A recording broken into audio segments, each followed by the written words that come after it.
Dear viewers, আসসালামু আলাইকুম। আমরা যেমন বলি তোমার যাওয়া উচিত ছিল, বা তোমার কথা রাখা উচিত ছিল, অথবা তোমার খাওয়া উচিত ছিল, এই ধরনের বাক্যগুলো আমরা ইংরেজিতে কথা বলতে গেলে তখন মনে হচ্ছে খুব কঠিন। কিন্তু আজকের ভিডিওর পরে আপনার আর কঠিন মনে হবে না, কারণ এটা ব্যবহার করতে হলে আমাদেরকে ইউজ করতে হবে শুড হ্যাভ।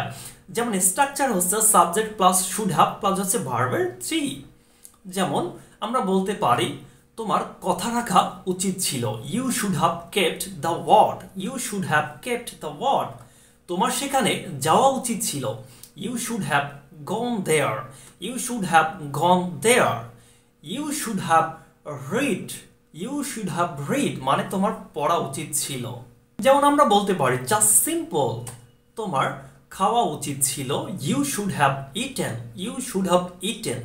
যদি আমরা এবার বলি তোমার ভাত খাওয়া উচিত ছিল, you should have eaten rice.